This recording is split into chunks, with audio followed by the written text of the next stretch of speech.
আসসালামু আলাইকুম সুপ্রিয় দর্শক। এবার লক্ষ্মীপুর আইনজীবী সমিতি নির্বাচনে আওয়ামী লীগের নিরঙ্কুশ জয়। প্রিয় দর্শক, 15টি পদের মধ্যে 9টিতেই আওয়ামী লীগ জয়ী হয়েছেন এবং 6টি পদে বিএনপি সমর্থিত প্যানেল জয়ী হয়েছেন।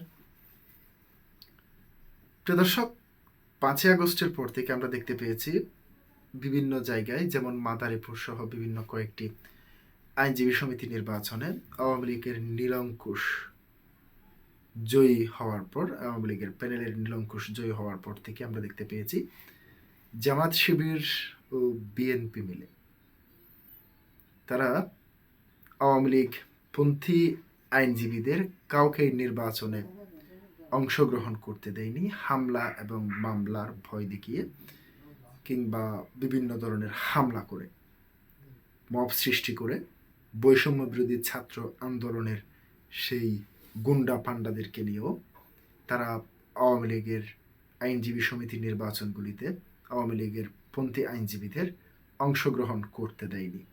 তারা ভাগ বাটোয়ারা করে সে সময় আসনগুলি বাগিয়ে নিয়েছিল।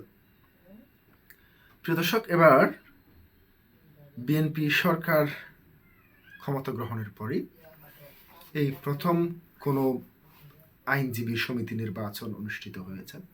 সেই আইনজীবী সমিতি নির্বাচনে ক্ষমতাশীল বিএনপি দলের প্যানেল 6টি আসন জয়লাভ করেছে এবং আওয়ামী লীগ পন্থী আইনজীবীরা, যদিও তারা কোনো প্যানেল ঘোষণা করতে পারেনি, কোনো প্যানেল ঘোষণা ছাড়াই তারা প্রায় 9টি পদে জয়লাভ করেছে। প্রিয় দর্শক, এই নির্বাচনে কি প্রমাণ করে না, যদি আওয়ামী লীগকে নির্বাচনে অংশগ্রহণ করতে দেওয়া হতো, অন্তত পক্ষে 100টিরও বেশি আসন আওয়ামী লীগে জয়লাভ করত। যে নির্বাচনটি হয়েছে সমঝোতার ভিত্তিতে, সেই নির্বাচন কতটুকু সুষ্ঠু এবং বৈধ হয়েছে এই নির্বাচনই প্রমাণ করে দিয়েছে। প্রিয় দর্শক, কি বলতে চেয়েছে দৈনিক প্রথম আলো? যদিও এই নিউজটি কালের কণ্ঠ থেকে শুরু করে সকল মিডিয়া কভারেজ করেছে, আমি দৈনিক প্রথম আলো থেকে আপনাদের সামনে এই নিউজটি পড়ে শোনাচ্ছি।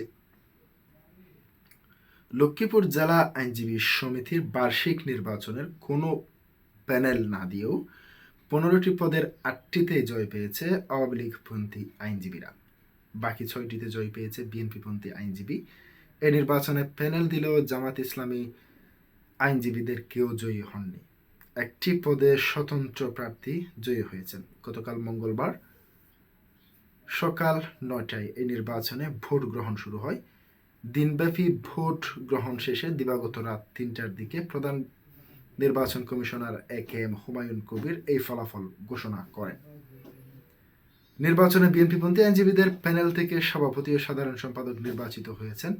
এই 2 পদেই আওয়ামী লীগপন্থী আইনজীবীদের কোনো প্রার্থী ছিল না। বাকি 12টি পদে 4টিতে জয়ী হন বিএনপি পন্থীরা ও 8টিতে আওয়ামী লীগ পন্থীরা। নির্বাচনে 382 জন ভোটারের মধ্যে 770 জন ভোট দিয়েছেন।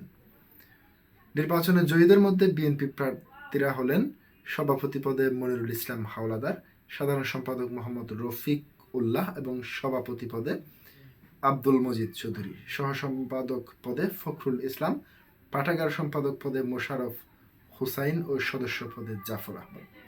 আর জয়ী আওয়ামী লীগ মন্ত্রীরা হলেন সহসভাপতি পদে আবুল খায়ের, সহসম্পাদক পদে চাঁদমণি, মোহন সাংস্কৃতিক সম্পাদক পদে জালাল উদ্দিন, অডিটর সম্পাদক পদে রাকিবুল হাসান, সদস্য পদে আজহার উদ্দিন, মোহাম্মদ ইউসুফ মানিক ও আবদুল্লাহ আল নোমান। এছাড়াও নির্বাচনে স্বতন্ত্র প্রতিদ্বন্দ্বিতা করে সদস্য পদে নুরুল হুদা জয়ী পেয়েছেন।